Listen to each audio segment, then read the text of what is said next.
Hi, everyone, and welcome to the first episode of Investor Hotseat. My name is Dustin Robinson. I will be your host. By way of background, I am the managing principal of Iter Investments, which is an investment firm that invests in early stage psychedelic companies, including the company we have on our first episode today, Awakn. While there are a lot of different media companies that are covering the psychedelic space, as an investor, I just felt that a lot of them or all of them were really just not asking the questions that I wanted answered as an investor.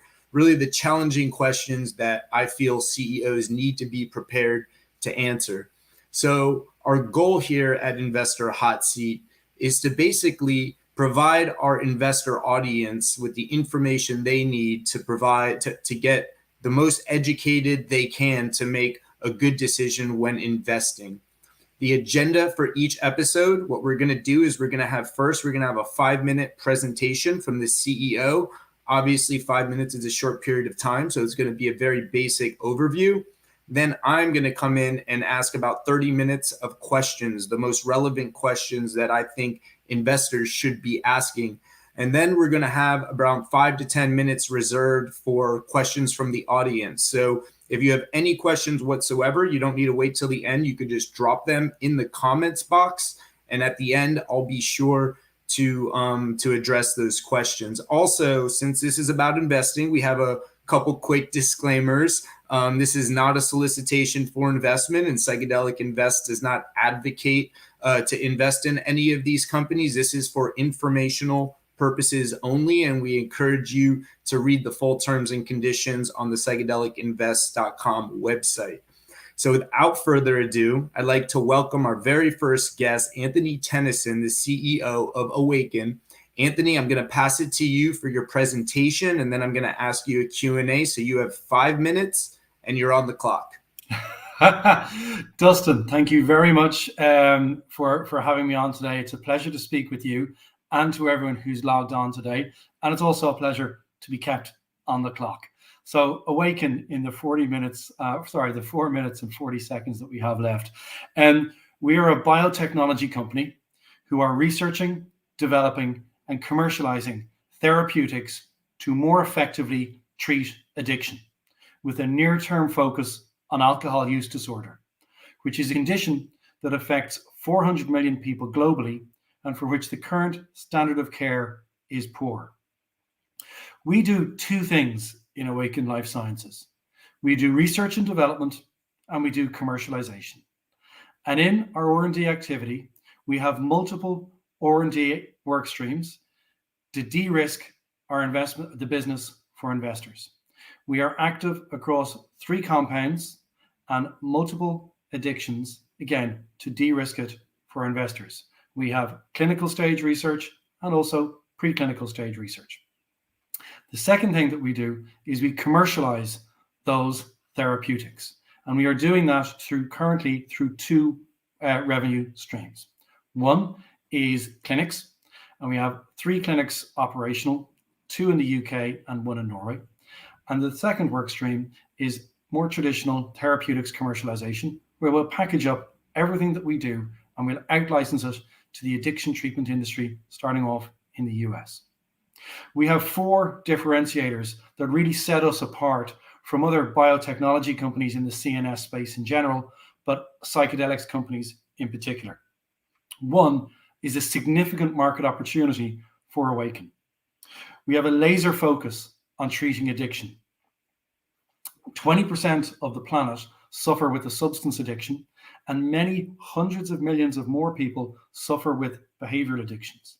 The approach that we're taking to treat addiction by targeting brain circuits that house the behaviors that drive the addictions, that polypharmacology approach enables us to develop treatments for both substance and behavioral addictions. It is the single biggest unmet medical need of modern times, and the industry that is meant to be providing treatments is deeply underperforming. It's a $100 billion a year industry with about a 25 success rate, 75% failure rate. So that's the differentiator. One is we're bringing innovative, proven therapeutics to bear to a large but underperforming industry. Second differentiator is our team. We have a world-leading team with deep expertise in biotech, research, and capital markets, including a world authority in Professor David Nutt. The third, differentiator for us is our data-driven science. We have proven efficacy for the use of ketamine-assisted therapy to treat alcohol use disorder. People coming into that trial were sober 2% of the time. That's 7 days a year, Dustin, people were sober. Coming out of that trial, on the proprietary arm of that trial, people were sober 86% of the time in the 6 months post-treatment. That is a radical improvement, leading through to a significant improvement in liver function and reducing the probability of fatality for people who drank that much from 1 in 8 to 1 in 80. We have other proven efficacy as well. And the fourth differentiator for us is the significant financial opportunity we believe Awakn presents. Because of the maturity of our research, successful phase 2B, successful phase 2A, and preclinical assets, when you stack us up on our market capitalization against other companies in this industry, and indeed the wider CNS biotech space, we are relatively undervalued because of the market dislocation that's currently in place. And furthermore, from a financial perspective, we have de-risked Awakn more because we are actually revenue generating in our second financial year. So that's it. We've got 3 core activities, or three core pillars in the business. We've got our R&D business, where we're developing those combined therapeutics. That approach to treating addiction, targeting brain circuits, polypharmacology approach, using drugs and therapies in combination, that's new. So we've got a small clinics business, which enables us to fine-tune the delivery model for our therapeutics before we commercialize them at scale. That clinics business enables us to generate real-world evidence to support interaction with regulators, and also to generate revenue to de-risk Awakn for investors. And once we fine-tune the delivery model for our therapeutics, we'll commercialize those at scale, and we'll start doing that later this year, early next year, by out-licensing in an off-label fashion what we've developed in our R&D business, fine-tuned in our clinics business, and we'll commercialize that into the addiction treatment clinic industry in the US. And it's worth bearing in mind for the audience here that there are between 10 and 15,000 addiction treatment clinics in the US, generating $40 billion a year in revenue, and they have a 75% failure rate in what they do. All right, I think your 5 minutes is up. We gave you an extra couple seconds, but you did a great job. Great to have you on, Anthony. How's it going? It's going very well, Dustin. It's good to see you again. Good to talk to you. Yeah, great to talk to you. So before we jump into the operational questions I want to spend some time talking about the stock price and the financials. The S&P index right now is down about 50% from its February peak. The psychedelic ETFs are down about 60 to 70% year to date. You guys went public at $2.50. Your stock is currently trading at about $1.20. So I'd like for you to just take some time and talk a little bit about the stock price movement relative to the rest of the industry. Indeed, happy to do so. So to put that in context, we went public in June of last year. We went out the gate at $2.50 Canadian. In H2 last year, we were the second best performing stock in the psychedelic sector. And we were actually the second best performing stock in the psychedelic sector up until mid-January. And then the capital markets and macroeconomic headwinds caught up with us. And we are down since then. But since we've gone public, we are down 40% on our go public price. I think it closed of business yesterday. That stacks up against a negative 50% for the XBI index, which is the main small cap biotech index, and against 68% against the psychedelics indices. So we are indeed down on our go public price, but over the same period, we are actually outperforming the marketplace by being down less. We believe that despite this market dislocation, because of our drop in share price, we represent a significant investment opportunity for shareholders because of the market dislocation, because we are relatively undervalued, I believe, and that's just my opinion, because of the maturity of our research, the catalysts that we have coming down the track, and the fact that we've de-risked the business by having a revenue stream in our second financial year. Yeah, and just to add another statistic on there, the top 4 companies right now that are psychedelic trading stocks are actually down 44% year to date. So it looks like you guys are also beating those top 4 stocks as well. And that includes companies like GH Research, Compass Pathway, MindMed, and so on and so forth. So with the current market conditions, one of the things that we're very focused on in our fund is ensuring our companies have proper runway for these current market conditions. The market is just a total mess. There is not very much capital out there. So it's very important you have the runway. I know that you guys recently just did a private placement. I'd like for you to talk a little bit about what kind of runway that private placement gives you and what milestones you believe you'll be able to achieve with that private placement capital. Yeah, so that private placement extends our runway. When we went public, we had 12 months of runway. And we went public at the end of June last year. And so that private placement extends that runway out. We are in a unique position in the fact that a lot of our significant CapEx items are completed so far. Our committed CapEx items are completed. For example, our Hit to Lead program that was led by Evotech, the refurbishing and opening of some clinics, and the completion of the world's first study into behavioral addictions. So we have the ability to dial up and dial down activity, which gives us a bit of flexibility, Dustin. But we are a biotechnology company. We are looking, we will always be looking to raise money. And the more money we raise, the more we can get done. And the more the closer, I don't know if this is even a real term, but we can bring our milestones in close. We can reduce the timeline to execution and achievement of milestones. Is what I'm trying to say. So we're happy with where we are right now. But like all biotechnology companies, we always will need to raise more money. I'm going to press on you a little bit further on that. So specifically, what milestones will you think you'll be able to achieve before you guys need to raise additional capital? Obviously, you could always, increase your budget, reduce your budget. Sounds like you guys are pretty flexible with that. But with the current capital you have, what are the milestones you guys want to achieve before you got to go out to market again? Yeah, indeed. So we have completed the world's first study for developing a pharmacological treatment for behavioral addictions. And we completed that 2 weeks ago. And we announced today that the data generated from that study has enabled us to file a PCT patent on the use of ketamine, its metabolites, and its derivatives to treat all behavioral addictions. So what we want to do is we want to do a deeper dive onto gambling disorder, which is a disorder that affects 400 million people. And we can fully fund that deeper dive into gambling disorder.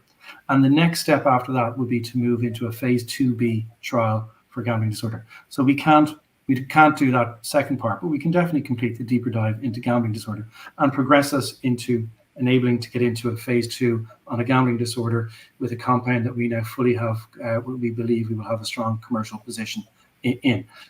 Second thing that we can progress is we have a successful phase 2B trial for ketamine for alcohol use, ketamine-assisted therapy for alcohol use disorder completed. The results were published in the American Journal of Psychiatry in January of this year. And we have a phase 3 fully designed. Typically speaking, a phase 3 trial of that size would cost in the region of 10 to 15 million sterling. We have partnered with the University of Exeter and the National Healthcare Service in the UK. And because of that partnership, the total ticket price for that trial is somewhere in the region of about 2.2 million sterling. And we've applied for a grant from the UK state for 2/3 funding for that trial. So if we are successful in securing that grant, we can also begin and execute that phase 3 trial with the cash that we have on hand. So those are 2 key milestones. One, moving from phase 2B into phase 3 for a condition where we have efficacy proven, but for a condition that affects 400 million people and for which the current standard of care is poor. And the second is a deeper dive into gambling disorder, which is a condition that also affects about 400 million people and for which there is no current standard of care. And around a molecule that we actually now have, based upon the patents we filed, a reasonable IP moat around. Got it. And so now let's jump into some of the operational aspects of the business. So I know you have 2 different divisions, one doing R&D, one doing clinics. Both are very capital intensive and require a lot of focus in and of themselves. So you're doing both of these. And we saw when the market was really hot, a lot of companies wanted to do this. They wanted to have kind of this, since psychedelics are known, to have the compound in conjunction with the therapy. A lot of people wanted to have the clinics that will be delivering this therapy. And when money was easy to come by, wasn't the worst idea to have. Now what we're seeing is a lot of companies are pulling back from that strategy. You're seeing companies sell off their clinical assets or spin them out. A couple examples are Field Trip and WeSauna. And they're really now starting to focus more just on drug development. They recognize it's highly capital intensive, requires a lot of focus.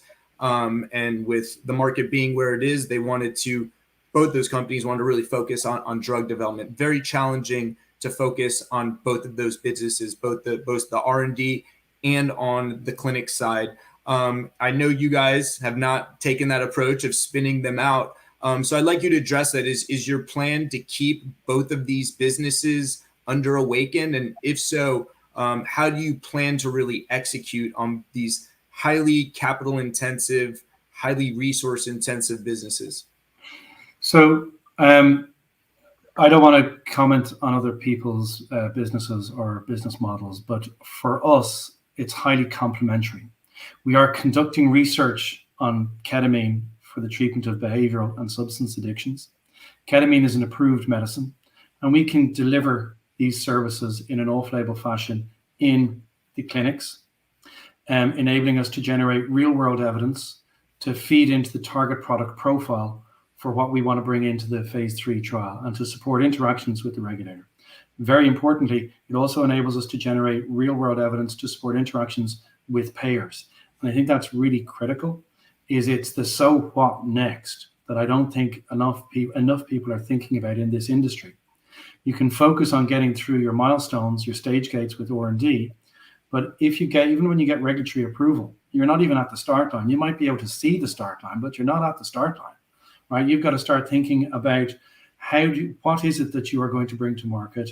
Are the payers going to be interested in what you bring to market? Have you asked the right question in your phase 3 design that it's now going to be acceptable for the regulator so that you can even get your marketing authorization in the first place? The clinics is critically important for us. It enables us to understand the delivery model for these therapeutics.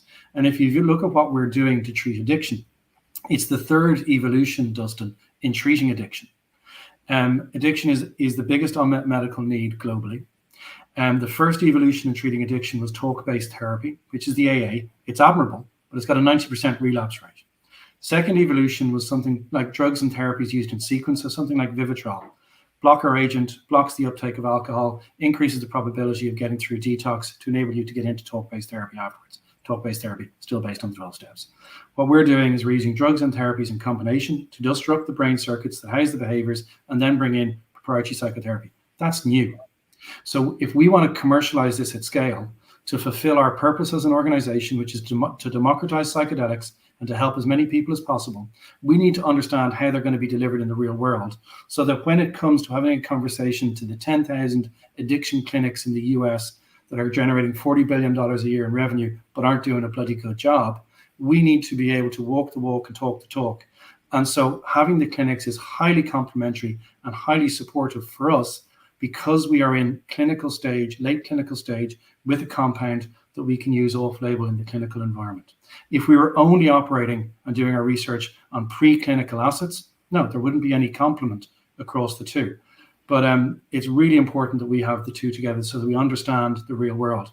And one just key story, I'll end this answer now, but one key thing we're learning is that the therapist is the rate limiting factor in our clinics business, and we believe in the true scaling of these solutions and treatments to help as many people as possible. Ketamine works well from a therapist perspective. People are only, you can treat 2 people per day. They're, eye mask on, headphone on, so it's relatively easy for the therapist. If you look at the traditional psychedelics of psilocybin, MDMA, and LSD, 6 to 8 hours in therapy, which is quite intense on the therapist, right? If you can imagine doing that for your job Monday, Tuesday, Wednesday, Thursday, Friday, with different people each day, all of whom going through a hero dose, reliving some really, really difficult experiences in their lives. That's tough going. Imagine doing that for 3, 6, 9, 12 months. By the time you get into your second or third year of your job, you're going to be under pressure.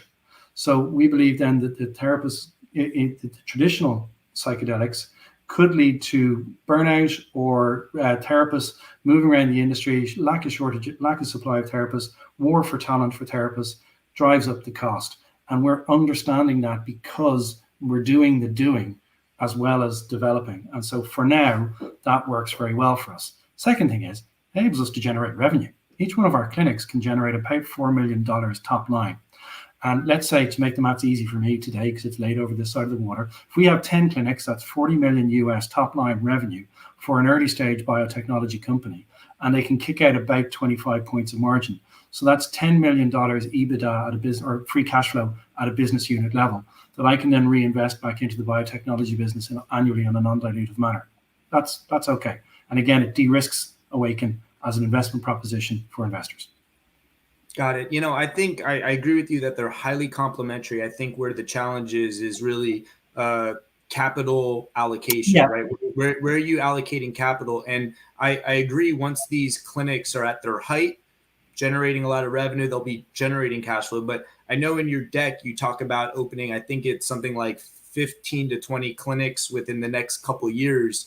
My question is, if you could walk me through the financial model there, how much does it cost to open up one clinic? How long before you're break even on that clinic? And then I'd like to talk a little bit more about that EBITDA number as well, because for some amount of time as you're opening up, if assuming you still have that very aggressive plan of opening up that many clinics, it's definitely going to be very capital intensive on the front end. Once they're all up and running and they're breaking even, obviously then it's all cash flow positive. But I think if you're scaling up that fast, you're going to have a lot of challenges with capital allocation. So could you walk me through some of the numbers? Just how much does it cost to open up a clinic, and how quickly do you expect to break even? Well, I'm just going to say, per your opening comments, this is definitely the hot seat. These are the kind of questions that the CEO should be asked, and he doesn't normally get asked in most of the podcasts. So just first thing, and I'm not dodging this question, but we are publicly traded, and I haven't given those kind of details externally. So I'm not avoiding the question. I'm just going to provide the information that I have already provided externally, so as not to walk across anyone. So we are not buying the buildings, we are leasing the buildings, and we refurb the buildings. And so it's not like we're not deploying significant investor shareholder capital into buying buildings. That's not what we do. It's refurb. It's reasonably cost efficient. And not to get into the weeds, but there's different approaches in different locations. In the Nordics, the landlord will pay for an awful lot more of the refurb and the M&E work themselves. They will rentalize an awful lot of the refurb work, so you're not paying for it up front. UK is a bit different. Landlords are tricky buggers in the UK. But so there are ways that you can be more judicious in your use of capital to open revenue generating assets. And the question then is, what's the ramp up time? So when do you get to break even and to profitability? And again, we haven't spoken about that externally, but we do have good coverage from our analysts, not from our analysts, but from the banking analysts. So people can look to the Stifel report or the HCW report and get an understanding of what the numbers mean from the clinics business. But as far as I'm concerned, it's right now, they're highly complementary. It supports us on generating real world evidence, a positive feedback loop between clinics and research. And really importantly, it enables us for when we want to go and scale into the US, that we are actually coming and talking to the clinic operators using the language of clinic operators, and we have the war stories and walking the walk and talking the talk of clinic operators. And from a CapEx perspective, we are very careful in making sure that we put the capital into the place that generates returns for shareholders. And that's my job. One of my jobs is to create value for shareholders, and we're very careful in doing that. Absolutely. Yeah. And I appreciate that. I think it's a good time to talk to the viewers just about saying, we're going to be interviewing some public companies, which comes with its own challenges with what they could disclose. Similarly, with private companies, there's certain restrictions on what they could talk about. In addition, generally, when you're talking to some of these companies, you need to sign an NDA to really get to the true confidential information. So I want the viewers to all understand, I will be asking some tough questions and I will try to toe that line, but there will be instances where CEOs just can't answer either for compliance or confidential purposes. So let's move on to your R&D program. So the way I see it, you kind of have three kind of buckets of R&D programs. You have your ketamine program, you have your MDMA program, and you have your NCE program. So first I want to talk about what you're doing for ketamine for AUD. Unbelievable results, 86% success rate. Compare that to the current standard therapy of, I think it's like 25% success rate, horrible dropout rate. So the results have been absolutely incredible, right? And you guys are moving into a phase 3 clinical trial. The problem is ketamine is already an approved substance, right? So you're not going to get a patent on the compound itself. You're probably also not going necessarily for data exclusivity. So my question for you, assuming you get approval of ketamine for alcohol use disorder, what is the moat for the company that would potentially stop other generics from producing it and basically taking up market share? Yeah, that's a great question. So why are we looking at addiction in general and alcohol use disorder in particular as our near-term focus? Well, I think it's everyone is by 0 degrees or 1 degree of separation knows someone who's been affected by addiction. And alcohol use disorder, in Ireland particularly. And the current standard of care is poor. There's typically speaking a 75% relapse rate for alcohol use disorder treatments, but the market that's meant to be providing treatments is significant. If we take the UK alone, the NHS that controls 90% of the marketplace in the UK, because they are the National Healthcare Service and they pay for 90% of all services in the UK. They spend $3.2 billion a year on treating alcohol use disorder, and it doesn't work. So what we're doing is we have a successful phase 2B trial. We're working to bring that forward into phase 3. It's an N equals 280 trial. Typically speaking, a trial like that would cost between 10 and 15 million sterling. And we're partnering with the University of Exeter and the NHS to bring that price all the way down to 2.2 million sterling, which de-risks it for investors because of the IP challenges. And we've applied for a grant from the UK state for 2/3 funding for that. So potentially our cost for that trial will be sub 1 million sterling. And we should hope to have an answer from the UK state on that grant before the end of Q2 this year, so imminently. And then if successful, we'll aim for reg and ethics later this year and first patient or first participant, I should say, early next year. That is part of a plan for us to seek to secure marketing authorization for ketamine-assisted therapy to treat alcohol use disorder. And it is the combination of ketamine and proprietary therapy that's copywritten and protected that we will be bringing to the MHRA and the UK authorities to secure marketing authorization for our way of using ketamine to treat alcohol use disorder in the UK. There are various routes available to build a further IP moat around the molecule. We have hired the former head of sales for Vivitrol, former head of sales for the US for Vivitrol. Vivitrol is a generic of naltrexone, and it solved a compliance problem for naltrexone, which was used to treat alcohol use disorder. People would take a pill every day. That was the dosing regime. People suffering from alcohol use disorder may or may not forget or remember to take the pill. So naltrexone put in a subcutaneous slow release. So help put the naltrexone in a slow dissolving carbon setup. Subcutaneous injections that then releases over a month. That's all it is. And it's just that unique delivery mechanism gives them an IP moat, and they generate their full patents, full reimbursement, product liability insurance, full reimbursement, generates $350 million a year for Alkermes who own that brand. So we are looking at additional ways to put an IP moat around ketamine, taking inspiration from a route of administration approach. And when we know more information around that, I will be happy to come back on to sit in this hot seat and provide you with more details, Dustin. We're going to take you up on that. I actually have the same question for MDMA. MDMA, once again, it's a compound. You're not going to file a composition of a matter patent on that. And you're probably not going after data exclusivity either on your MDMA program. I assume your answer as far as the moat that you will be creating around that, similar to what you're looking to do for ketamine? Yeah, but I think the route of administration is there's less flexibility around the route of administration for MDMA, because the volume and the size tends to, well, at this stage, it looks like being an oral pill. But we are looking at options for that. But it will most likely be seeking to secure on-label use for the combination of MDMA and therapy together. Then the third thing we're doing is around using ketamine to treat behavioral addictions.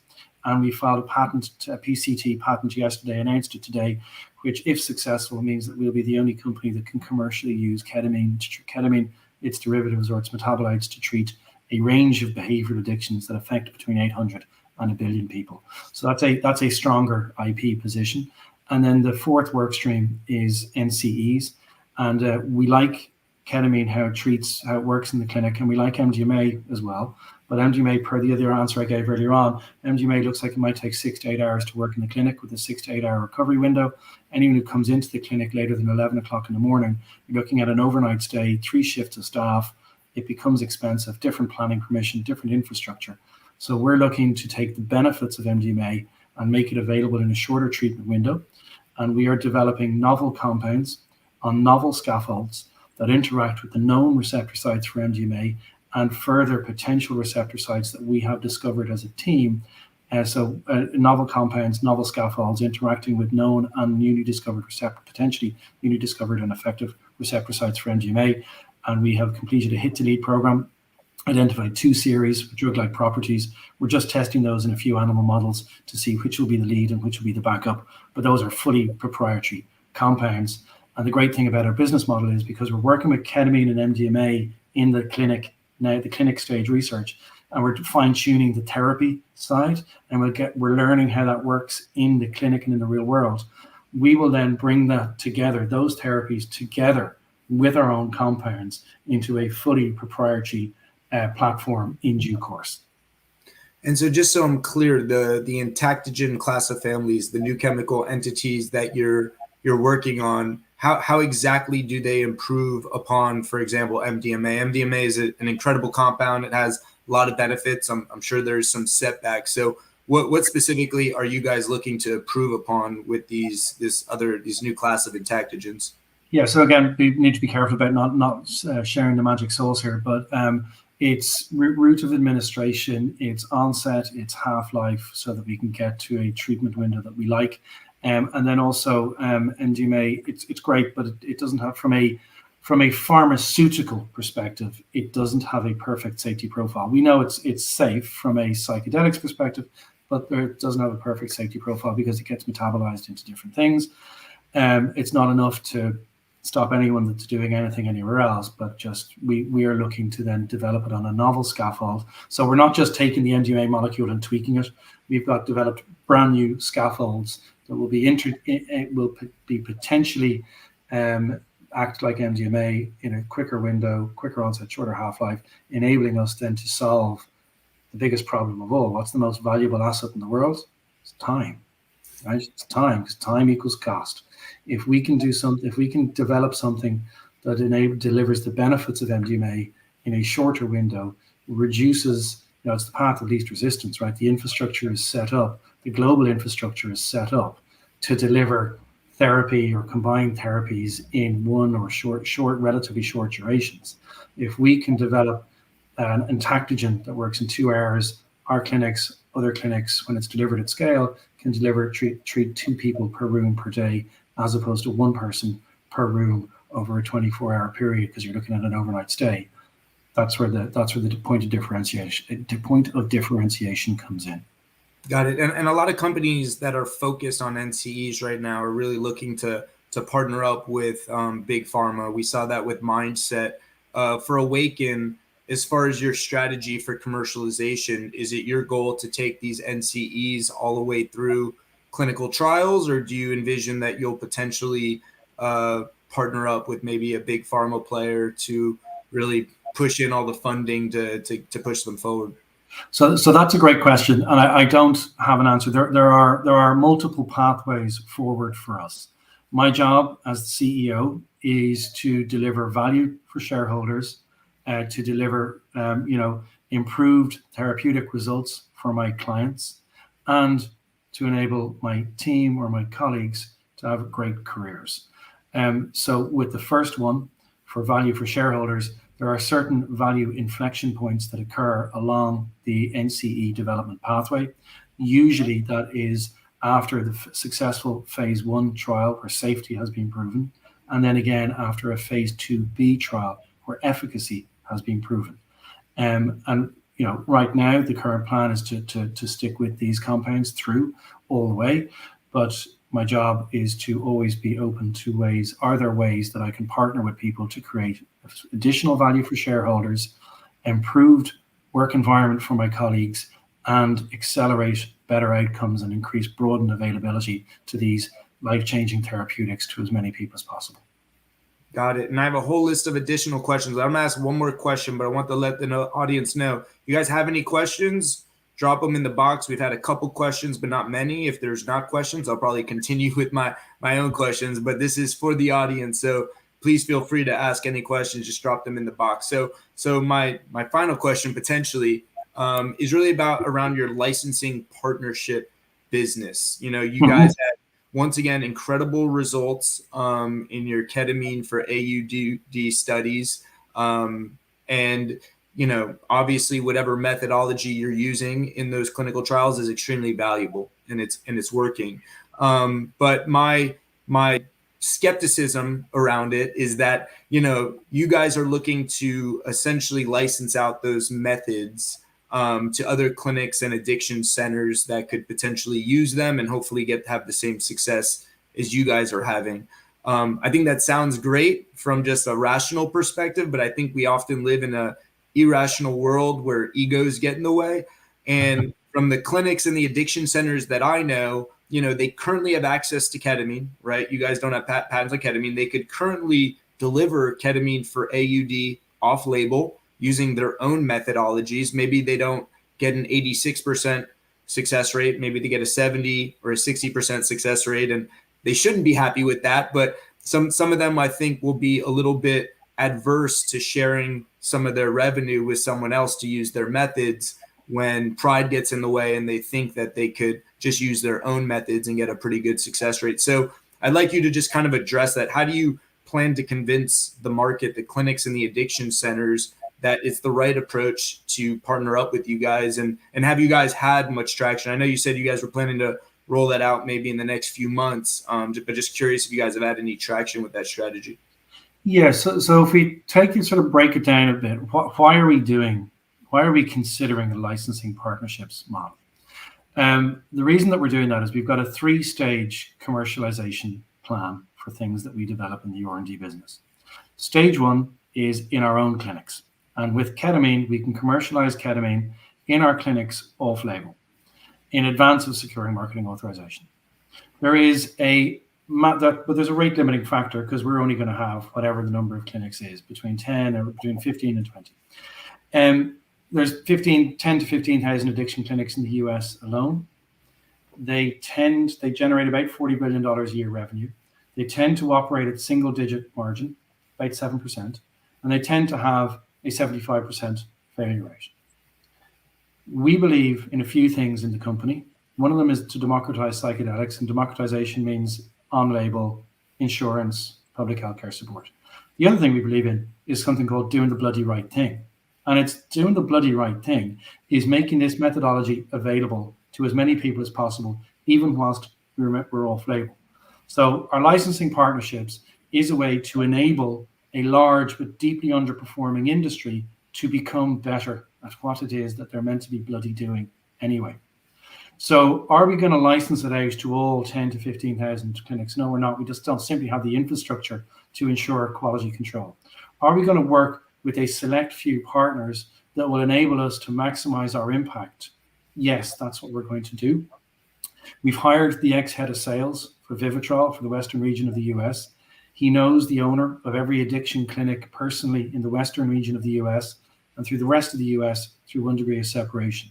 So do we know the good actors and the adequate actors? Yes, we do.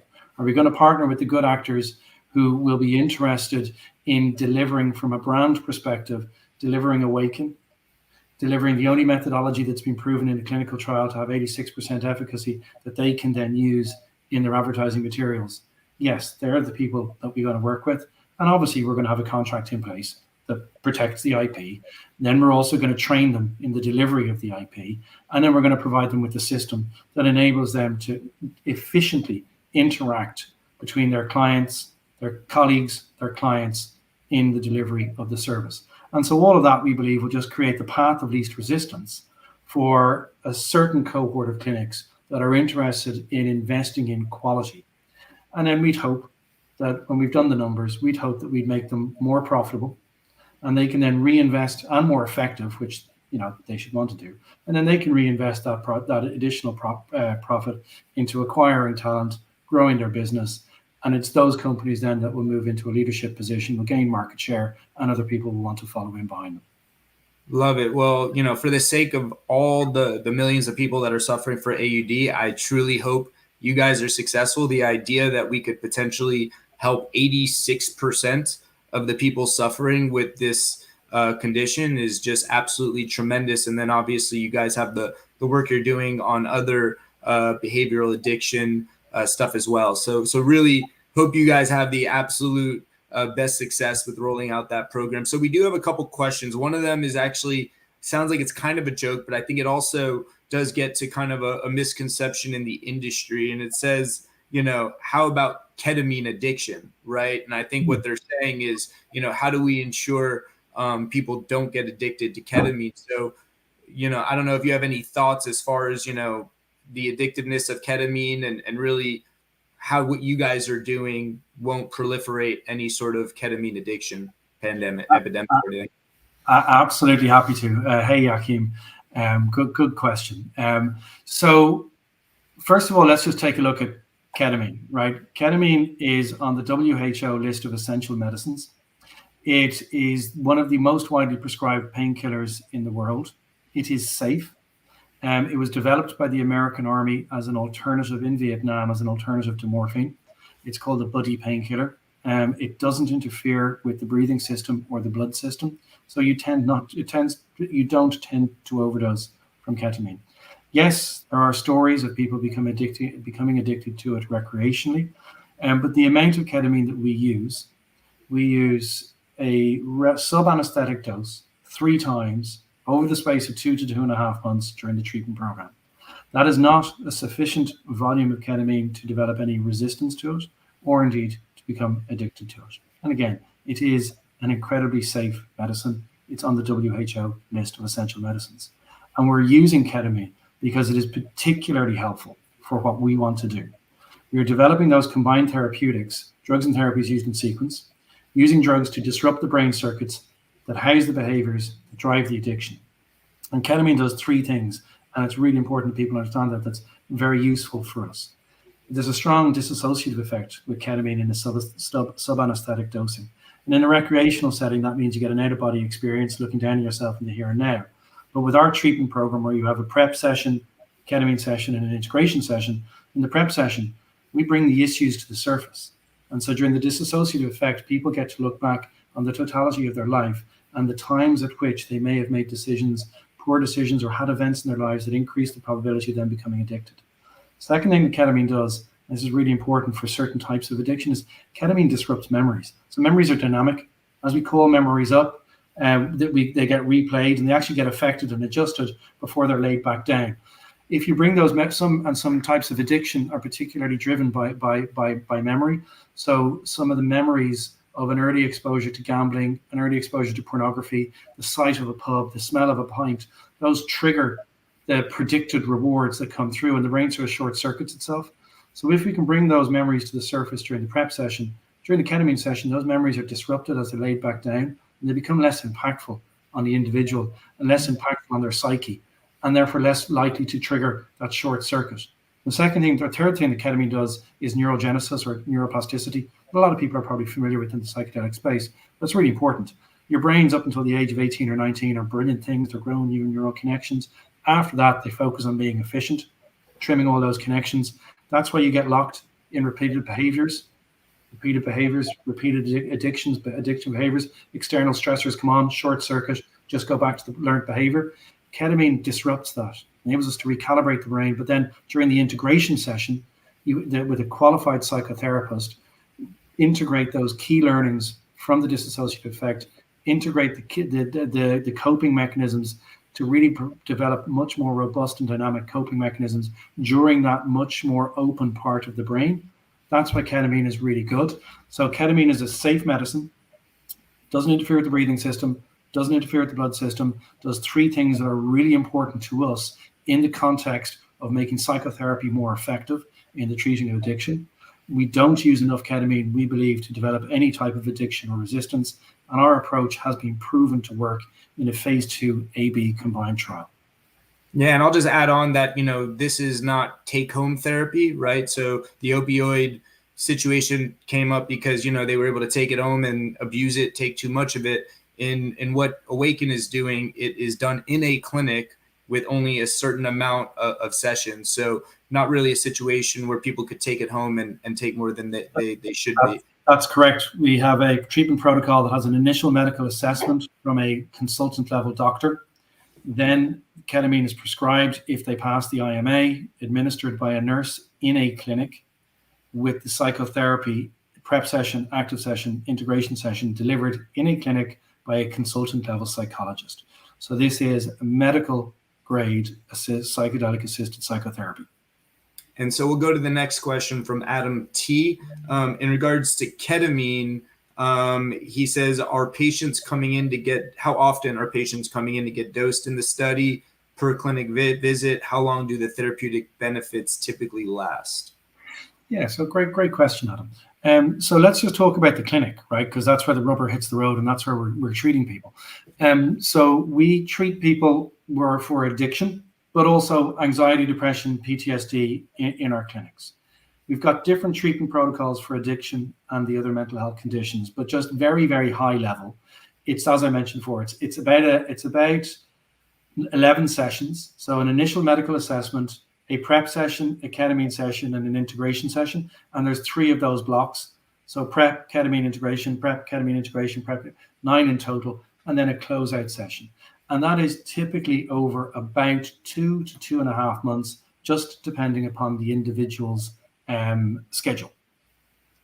Perfect. And then next question from Adrian Joe. Since AUDs may be comorbid with other addiction indications, such as gambling, opioids, depression, what are considerations to keep in mind for patients with just AUD versus AUD patients with comorbidities? Well, so if we just put this in order of context, there's 400 million people suffer from alcohol use disorder and 40 million people suffer from opioid use disorder. So there's 10x with alcohol use disorder. So the comorbidity is not the biggest challenge. I think the comorbidity between alcohol use disorder and addiction in general and depression is more significant. And so part of the initial medical assessment is to determine which condition, if this is even the right term to use, is in the driving seat. And then we make a determination as to which treatment track we put people through or down in our clinics. And for addiction, we have a treatment track that is CBT based and is highly manualized. And for anxiety, depression, and PTSD, we have a treatment track that is ACT based and is more formulation driven. But that's a determination made by a qualified psychiatrist in each of our clinics. And if I recall correctly, Anthony, I think in your phase 2 trial with ketamine for AUD, I think you did look also at the comorbidity with depression. I know you reduced fatality. Obviously suicidality is a big part of AUD. Do you want to discuss any kind of the non-AUD other indications, like any of your learnings from the research that you did in your phase 2 trial? Yeah, happy to do so. So the phase 2B trial, I beg your pardon. There was the secondary endpoints were liver function. So people who would typically be sober 2% of the time, so sober 7 days a year, there's typically a 1 in 8 probability of fatality for people who consume that much alcohol in the 12 months and in the next 12 months. Because we reduced that from 2% or increased the sobriety from 2% to 86%, led through to a significant improvement in liver function, which was one of the secondary endpoints. Led through that converted to a reduction in probability of fatality from 1 in 8 to 1 in 80 in the 12 months post-treatment, which is a significant improvement. We also saw a statistically significant improvement in depression, and a statistically significant, and I always struggle to pronounce this word, so work with me on it, in anhedonia, which is the ability to enjoy life. So there was positive results across primary endpoint and also the secondary endpoints. Great. Next question from Yakim. He's wondering if you could treat ketamine addiction with ketamine. Mirror within a mirror. We are not currently looking at ketamine addiction. What we are looking at, the primary indications that we are focused on, is alcohol use disorder that affects 400 million people and for which the current standard of care is poor, and behavioral addictions which affect over 800 million people and for which the current standard of care is also poor. Awesome. And I think we are at the end of our questions, and perfect. We think we're at the end of our time as well. So really appreciate everyone attending. Anthony, you did a great job. You made it through the Investor Hot Seat. You did it. Chair. No, thank you so much. Hope everyone has a great evening. Anthony, I'm sure we'll be in touch. Thank you so much. We'll have you on next time as well once you get a little bit of your phase 3 results. Absolutely happy to, Justin. It was great fun. Thank you very much. And listen, thanks for all the questions, everyone. Keeping me on my toes. Really appreciate it. And yeah, look, just stay in touch with us. If anyone has any questions, just email me, anthony.tennyson@awakenlifesciences.com. I'm happy to follow up with anyone on any questions. Thank you, guys. Have a good evening. Cheers. Take care. Bye-bye.